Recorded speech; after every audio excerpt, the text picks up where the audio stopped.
The Renaissance, Unit 5. By the end of this video, you should be able to explain what the Renaissance was and the goals that its participants had, list 3 reasons why the Renaissance began in Italy, explain how Renaissance ideas were different from ideas of the Middle Ages, give examples of how art and literature changed during the Renaissance, list famous artists and writers of the Renaissance, and describe reasons why the Renaissance is important to people today. What was the Renaissance? An explosion of creativity in art, writing, and thought that occurred in Europe between the 1300s and 1600s. Participants hoped to bring the culture of classical Greece and Rome back to life. If you look at the picture at the right, it's called The School of Athens by Raphael, and it shows the use of perspective, meaning that the things in the foreground of the picture appear closer and more lifelike than the things in the back, and there's an emphasis on classical Greece. Why did the Renaissance begin in Italy? There were large city-states and lots of towns where people could interact and exchange ideas. People in towns earned enough wages to have extra money to spend on things like art. A wealthy class of merchants developed and participated in political life. Individual achievement was more important than social status. What that means is that how hard you worked and what you achieved became more important than the family that you were born into. People wanted art and literature to be more exciting than it had been in the Middle Ages. They studied Roman ruins in the places where they lived, and there were also people who were fleeing Constantinople, which had been the capital of the Byzantine Empire, and those people brought Greek ideas and manuscripts with them. People were leaving Constantinople because the city had fallen to the Ottoman Turks and had come under Muslim rule, and they were trying to get away.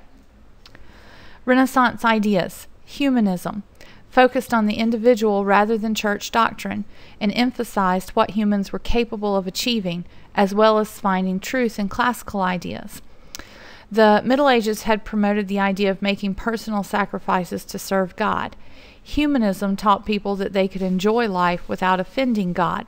This more secular lifestyle focused on luxuries like art, music, and food. Doesn't mean that the people weren't religious. It just means that they thought that they could be religious and live an enjoyable life. People tried to show how wealthy and important they were by sponsoring artwork. They had pictures painted to display in public places or portraits of themselves painted. People were interested in making their surroundings more beautiful and also in representing life in a detailed and realistic way. Artistic changes. A more realistic approach was used.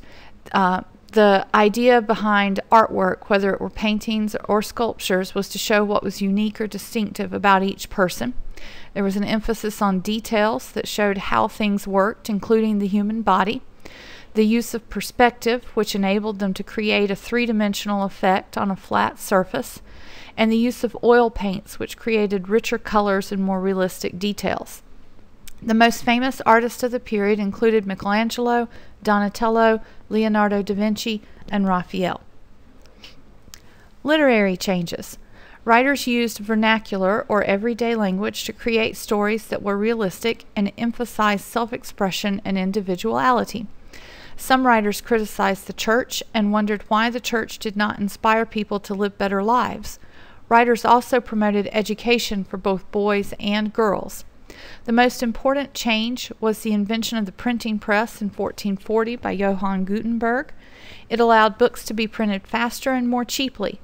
In 1445, the Gutenberg Bible was printed, and this made it possible for people to own and read a copy of the Bible and not be dependent on what the people in the church were telling them the Bible said. The most famous writers included Petrarch, Machiavelli, Thomas More, and William Shakespeare. Why does the Renaissance matter to us? The changes during the Renaissance were about more than art and literature. The emphasis on the abilities and value of the individual changed the way people think about themselves, society, religion, and government. Printing increased the availability of information to people in all levels of society. The desire for learning and literacy increased. Accounts of new discoveries, maps, and charts were published, which led to more discoveries. Laws were made more clear with published accounts of legal proceedings. new ideas created a readiness to reform society and really promoted a general overall curiosity in society, and people began to question their political structures and religious practices. This is our video on the Renaissance. If you need to rewind it or watch it again, feel free to do so. Thanks for listening.